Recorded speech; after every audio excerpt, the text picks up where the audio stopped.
আসসালামু আলাইকুম। এখন দেখবেন সংবাদ শিরোনাম। গুপ্ত সংগঠনের নেতারা জাল ব্যালট ছাপাচ্ছে, বরিশালে তারেক রহমানের অভিযোগ। নারী অসম্মানকারীদের ভোট না দেওয়ার আহ্বান। ক্ষমতায় গেলে পরিবার বা গোষ্ঠীতন্ত্র কায়েম করবে না জামায়াত, কুড়িগ্রামের শফিকুর রহমান ভাষণ দিচ্ছেন লালমনিরহাটের জনসভায়। জামায়াত আমিরের এক্স অ্যাকাউন্ট হ্যাকের ঘটনায় বঙ্গভবনের ডিবি টিম সঙ্গে রাখা হয়েছে সহকারী প্রোগ্রামার সরোয়ারকে। শ্রমিক কর্মচারীদের আন্দোলনে আজও বন্ধ চট্টগ্রাম বন্দরের কার্যক্রম। ডিপি ওয়ার্ল্ডকে এনসিটি ইজারা চেষ্টার যৌক্তিকতা নিয়ে প্রশ্ন। এতক্ষণ দেখছিলেন সংবাদ শিরোনাম, এখন দেখবেন বিস্তারিত। গুপ্ত সংগঠনের নেতারা ভুয়া সিল আর বিভিন্ন প্রেসে জাল ব্যালট পেপার ছাপাচ্ছে। নির্বাচনের আগে যারা অনৈতিক কাজ করে ভোটকে প্রভাবিত করছে, তারা কি করে সৎ মানুষের শাসন কায়েম করবে, এ প্রশ্ন তুলেছেন বিএনপি চেয়ারম্যান তারেক রহমান। দুপুরে বরিশাল বেলস পার্ক মাঠে নির্বাচনী জনসভায় এসব মন্তব্য করেন তিনি। 12 ফেব্রুয়ারি জনগণের অধিকার কেউ যেন হাইজ্যাক করতে না পারে, সেই বিষয়ে সজাগ থাকার আহ্বান জানান তিনি বলেন, বাংলাদেশে নতুন জালেমের আবির্ভাব ঘটেছে। গুপ্ত সংগঠনের লোকেরা নতুন জালেমে পরিণত হয়েছে বলে মন্তব্য করেছেন বিএনপি চেয়ারম্যান। নতুন জালেমদের নেতা বাংলাদেশের নারীদের নিয়ে কলঙ্কিত শব্দ ব্যবহার করছে। আইডি হ্যাকের নামে যারা মিথ্যা কথা বলে তারা সৎ মানুষ হতে পারে না। যে দলের নেতার মা বোনদের প্রতি বিন্দু মাত্র শ্রদ্ধা ও সম্মান নেই, তাদের কাছ থেকে বাংলাদেশ কখনো অগ্রগতি আশা করতে পারে না। এ সময় তিনি নারী অসম্মানকারীদের ভোট না দেওয়ার আহ্বান জানান। আরো বলেন, জনগণকে নিয়ে তুচ্ছ তাচ্ছিল্য করা মানুষরা দেশ পরিচালনার দায়িত্ব পেলে মানুষের ভাগ্য দুর্বিষহ হবে। যারা 12 তারিখের পরে জনগণকে নাকে দড়ি দিয়ে ঘোরাতে চায়, তাদের উচিত শিক্ষা দেওয়ার আহ্বান জানান তারেক রহমান। বলেন, বিএনপি বিশ্বাস করে জনগণই সকল ক্ষমতার উৎস। 12 ফেব্রুয়ারি জনগণের অধিকার কেউ যেন হাইজ্যাক করতে না পারে, সে বিষয়ে সজাগ থাকার আহ্বান জানান তিনি। বিভিন্ন জায়গায় ভুয়া সিল ছাপাচ্ছে, কিভাবে আমরা বিভিন্নভাবে শুনতে পাচ্ছি যে তাদের পরিচিত যেগুলা প্রেস আছে সেখানে বলে তারা ব্যালট পেপার ছাপাচ্ছে, যেটি তারা পকেটে করে নিয়ে যাবে। প্রথমেই তো আপনারা অনৈতিক কাজ শুরু করছেন, অনৈতিক কাজ দিয়ে আপনারা মানুষের ভোটকে প্রভাবিত করতে যাচ্ছেন। যাদের ভোটের শুরুটাই অনৈতিক কাজ, তারা কি করে সৎ মানুষের শাসন দিতে পারে? কোন দলীয় সরকার পরিবার বা গোষ্ঠীতন্ত্র কায়েম করতে চায় না জামায়াত। এই দেশে আর কোনো জমিদারি চলবে না, এমনটাই বলেছেন জামায়াতের আমির ডাক্তার শফিকুর রহমান। কুড়িগ্রামের সরকারি কলেজ মাঠে নির্বাচনী জনসভায় যোগ দেন তিনি। বলেন, জামায়াত নিজেদের নয়, বরং দেশের 18 কোটি মানুষের বিজয় চাই। এমন দেশ চাই যা হবে সকলের।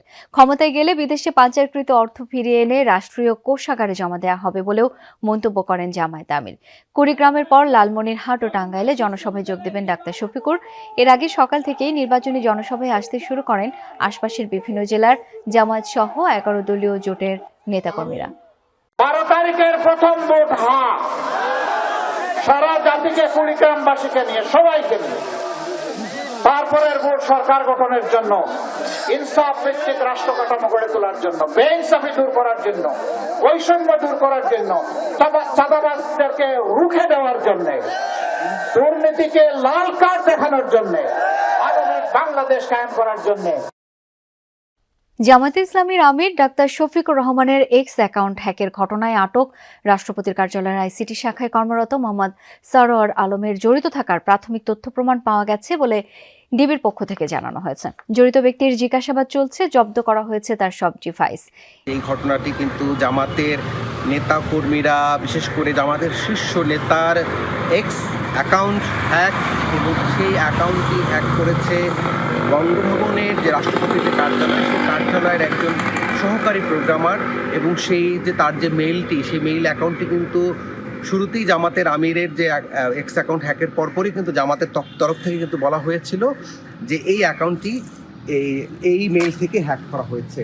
এবং সেই মেইলের সূত্র ধরে এই ঘটনায় হাতিরপুর থানায় একটি মামলা হয়েছে। সেই মামলার সূত্র ধরে গতকাল ভোর রাতে 3টার পরে কিন্তু সেই অভিযুক্তকে কিন্তু আটক করা হয়, তাকে ডিবি হেফাজতে আনা হয়েছে। তাকে নিয়ে আজকে সকালেও রাষ্ট্রপতির কার্যালয়ের আইসিটি শাখায় অভিযান চালানো হয়েছে, ডিভাইস জব্দ করা হয়েছে।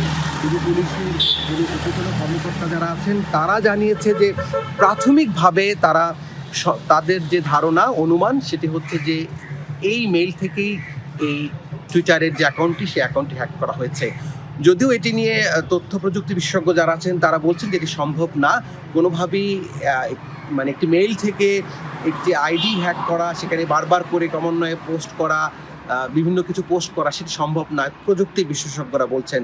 তবে ডিবির যারা আছেন, ডিবির যারা কর্মকর্তা আছেন তারা বলছেন যে তারা নিশ্চিত যে এই লোকটি এই হ্যাকিংয়ের সাথে জড়িত, সে কারণেই তাকে আটক করা হয়েছে। এখন তাকে গ্রেপ্তার দেখাবে কি দেখাবে না সেটি পরের বিষয়, সেজন্য আমরা কিন্তু অপেক্ষা করছি।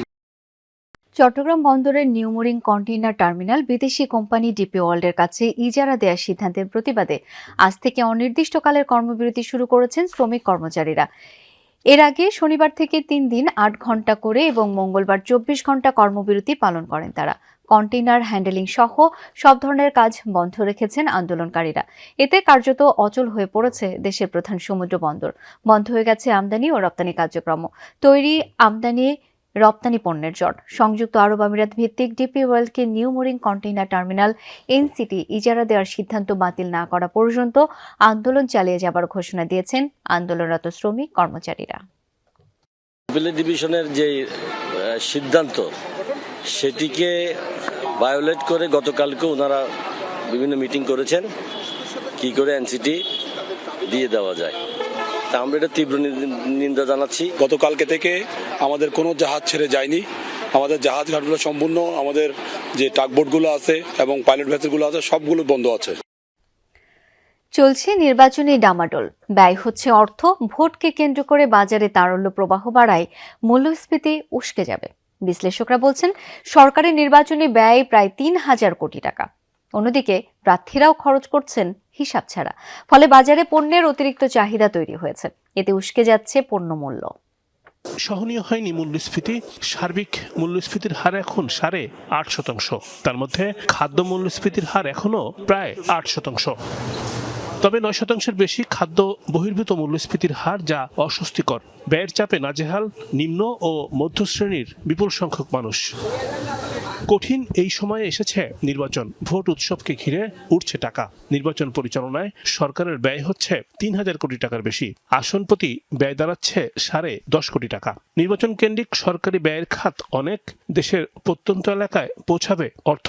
নির্বাচনের জন্য সরকারি ব্যয় বাড়বে, যেগুলো বেশিরভাগ ক্ষেত্রেই অনুৎপাদনশীল। কাজে সবকিছু মিলিয়ে এই সময়ে আপনার চাহিদার উপরে একটা বড় প্রভাব পড়বে। আমাদের সংস্কৃতি হচ্ছে মানুষের আগে কিন্তু জিনিসপত্রের দাম বাড়িয়ে দেওয়া।